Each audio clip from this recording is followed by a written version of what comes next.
Good evening, ladies and gentlemen. I'm John. Hey, I'm the one that is in love with baseball. This is Baseball as Personal History, Volume 2. As you saw in the first video in Volume 1, we went to 5 different stadiums. This video is going to be about this, or this volume is going to be about the same 5 stadiums. Our first stadium is, Milwaukee. and we were actually in Milwaukee because I was making the move to Minnesota for my graduate study, and decided, hey, I'll go to Milwaukee because I have some family history there in South Wisconsin. So I decided to do a little bit of family history and then also to go over to Milwaukee and went to the park. Uh, from what I remember of the park, of course, the brats. You got to have a brat when you go to Miller Park.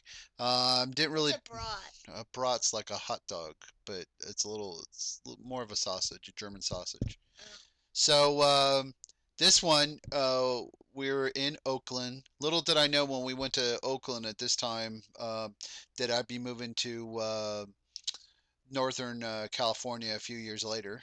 But we went up to Oakland, and of course, we got to see Mount Davis in all its glory. Um, for me personally, is that the stadium is very usable for a baseball venue, but it's definitely now made for football. I do think at this time Oakland is trying to get a new stadium, and I do think that Oakland needs a new stadium. It needs to be smaller. This does never gets full when the A's are there, and it's really easy to get tickets. Also, this is one of the smaller stadiums, and Inland Empire 66ers.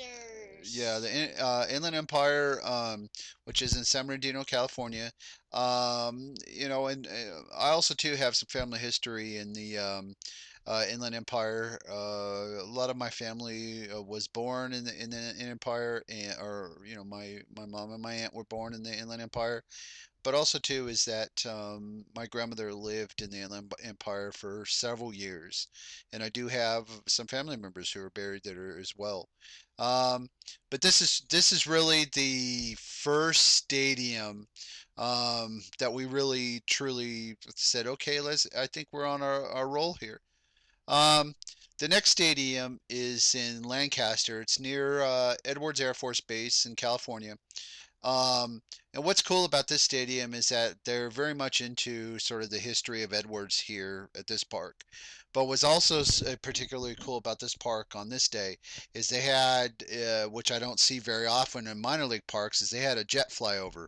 But what was different about this jet flyover, instead of flying directly over, it flew straight up, and which was really cool because you could see it and the jet stream and or the stream coming from it I or think it their was pretty exhaust. decent, but how they flew up was pretty cool. So that was it's definitely worth taking a look at this stadium because they've done some remodeling to the Jethawk Stadium. This one, It's Rancho Cucamonga. yeah, you have to admit Quake's little moniker is actually quite amusing. But Rancho Cucamonga at one time was actually one of the biggest wine producer valleys in the world. And unfortunately, most of that is gone. There's very little left of the Rancho Cucamonga area, but there was a winery called Virginia Dare, and there was some history about that winery. I guess someone was murdered or killed in the old winery, and there was a ghost.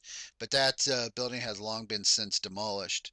Um, As you can see here, I'm the one that's standing on the dugout, literally. so, uh, this is the end of Volume 2. Stay tuned for Volume 3 and also some more travel videos. Thanks for watching.